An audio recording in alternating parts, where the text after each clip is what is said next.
how's everybody doing? I am so excited to bring you this episode of the podcast today.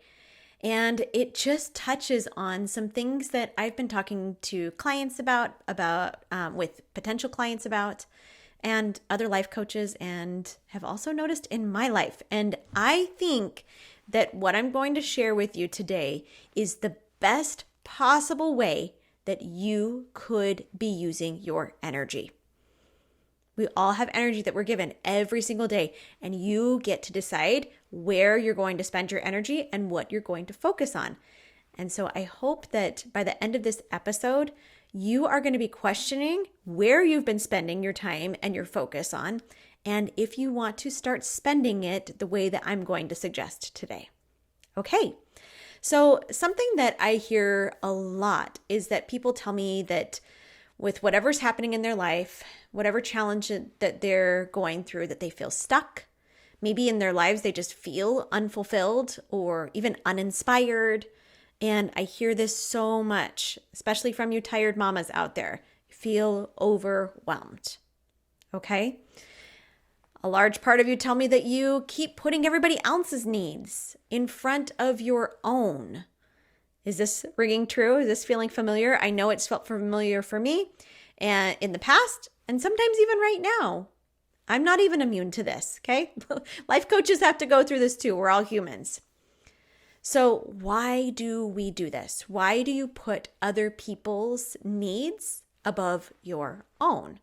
Now, as a mom, there is a certain expectation that we need to take care of our children. But I think that we do this sometimes to the detriment of ourselves.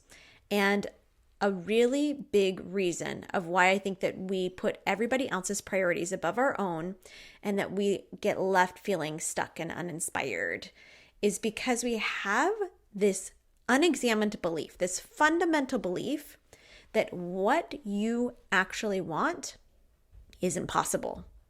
And what you do to get what you actually want, it doesn't really even matter if you try or not, because it's not possible for you to get what you want. Maybe it's possible for other people to get what they want, but just not you. Is this ringing true to you? Does this happen to you too? I've talked to so many people this week, and this is the common thing that I keep seeing over and over again. I just don't think this is possible for me. So what I want to say to that is that you get to decide your limitations. You get to decide what's possible for you and what's not possible for you. And as one of my favorite coaches, Michelle Fournier, always tells me, that if you like your limitations, then guess what? You get to keep them. So what I want to talk to you about today is how you can spend your time and your energy focused on creating what is actually possible for you in your life. You probably spend a lot of time thinking about what you don't want. I know this because when I ask people questions and I say, what would you love to have happen in your life? Do you know what they tell me? They tell me everything they hate. So I want you to be thinking about this. What do you actually want in your life? What are the results that you want to create in your life? Do you want to lose weight? I feel like everybody wants to lose weight around this time of year, but they feel like, oh, I'll do that in January. Do you want to be chronic pain-free? Do you want to get your energy back? This is one of the really good ways to help to get your energy back. Do you want to have really fulfilling relationships? Do you want to change the career that you're in? Do you want to have an organized home? I cannot tell you how many people I coach about keeping house and cleaning their homes. And by the way, you all think you're the only one that has a messy house. You're not. We all do. Okay? So what the problem is that you're spending so much time living in the land of not enough. There's not enough time, there's not enough money, there's not enough energy. And not living in possibility world, where what you want is not only possible, but it is inevitable. And when you live in the world, possibility world, guess what? even though you know that what you want is possible and inevitable, guess what? In possibility world, you have no idea how to do it. And that's not a problem. Okay? So, how does this show up for people? There's a lot of clients that I coach and people I talk to. They'll be in relationships with other people. They will feel like they're not feeling respected in a relationship. Like they don't like how their mom treats them. They don't like how their husband is treating them. They don't like how their kids are treating them. And again, they're focusing on what they don't want. Like, what would it be like if you had a beautiful, connected, loving relationship with your mother? And my clients will tell me, oh, well, I can't because this, and this. Or I would love to have her not tell me about this thing about my life and not do this thing that really annoys me. All of the nots, okay? So the problem is that these people, and probably you too, and me in a lot of areas of my life as well, you haven't even considered what you would love a relationship with these people to look like. The cool thing is that when I work with the clients, we start to decide, what does a respectful relationship look like? And as these women start to walk themselves into starting to set some boundaries, which is one of the things that I talk about in my coaching program, start to communicate their expectations from a place with no strings attached, and they start to believe that it's possible, that's when they start to have amazing relationships with the people around them. And guess what? Most of the time, the other person in the relationship doesn't even change. They stay the same. But as she begins to focus on what it is that she wants, she starts to see, hey, this actually is possible. And then the world reflects it back to us. Isn't that so amazing? I have seen it so many times. I've seen it in myself. Like I thought, oh, when the kids don't pick up and they don't do what I tell them to do, that means they don't love me. They're not being respectful. I was not being respectful of myself. I was not loving myself. When I started doing that and giving myself what I needed and communicating the expectations for my kids and what they needed to do and lovingly holding them accountable, guess what? I have a pretty clean and organized home. Like 20-year-old me would not even understand how clean and organized my home is. And it still is like normal messy, guys. Like it's not a museum, okay? But that was something that I really wanted. I wanted a home that really supported us. And I believed it was possible, and now I see it in reality, okay? So you've been using your energy wishing things could be different. That is a waste of energy. Instead of wishing things could be different and thinking about all the things that you don't like, what if you were able to free up that energy and now use it to create what you do want in your life? I love this quote from the book, The Big Leap by Gay Hendricks. It's one of my very favorite books. And the premise of the book is going to be in this quote. But essentially, we do things to self-sabotage when things start to get really good. Okay? He says, when you attain higher levels of success, you often create personal dramas in your life. I know I've done this, that cloud your world with unhappiness and prevent you from enjoying your enhanced success. This is the upper limit problem at work. This is what he talks about, the upper limit problem. In other words, the upper limit problem crosses the boundaries of money, love, and creativity. If you make more money, your upper limit problem may kick in and create a situation that causes unhappiness, ill health, or something else that blocks your enjoyment of your enhanced money supply. If you meet and marry the love partner of your dreams, your upper limit problem may kick in and cause setbacks in your financial life. In short, you have tendencies to follow big leaps forward in success with big mess ups. And this is what happens to us too. One of the things that Gay Hendricks talks about is how to stop self-sabotaging what's going on.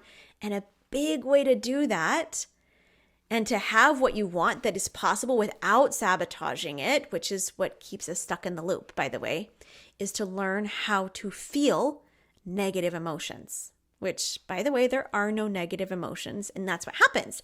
The more that you allow emotions to exist in your body, to flow through like they were created to do, got the neurotransmitters in your brain sending electrical pulses and releasing all sorts of chemicals through your body, allowing it to flow through instead of reacting to the emotion, resisting the emotion, or avoiding the emotion, it loses its charge. Those emotions lose their charge and they begin to feel more neutral. You become friends with them. And then you are able to grow into the next version that is ready for this possibility, this possible future that lives in this possibility that lives in your future. It's within the realm of possibility for you. So, how do we create possibility? I know this is the biggest question I always get. It's through faith. Now, this is a biblical principle, but it's also and a spiritual principle, but it's a universal principle. In my religion, there is a scripture about faith that I'd love to share with you. In the Book of Mormon, it talks about what faith is. And it says, faith is not to have a perfect knowledge of things. Therefore, if ye have faith, ye hope for things which are not seen, which are true. And it goes on further. Like, this is the logic part that I love about faith, because faith is not knowing how things are going to turn out, but just believing that they are going to. It goes on to say, you can't know of a surety at first unto perfection any more than faith is a perfect knowledge. In other words, once you know something, it's no longer faith, it's knowledge. Using this universal principle of faith actually helps you to be able to get into the realm of possibility. Possible futures, they exist outside of us, but they're created internally by what is happening with your emotions. Because your emotions, your feeling, drives your actions that creates possibility and allows possibilities to come to you. If you're open and ready for a possibility, it makes it so that it's easier for universe, God, deity, whatever your higher source is, to be able to allow those things to come into your realm of possibility. Okay? So when you have faith, all you have to do is have just a desire to believe. And this is the part that we tell ourselves, it's not possible. I don't know what I want. And so you don't even know what your desires are. Spend energy finding out what your desires are. The fastest way I love to do it is the emotion of jealousy. I know if I feel jealous of something, if I see something or hear somebody say something and I feel that little twinge of jealousy, I'm like, oh, cute, there's desire there. What is it that I think that they have that I want that I think I don't have? Interesting.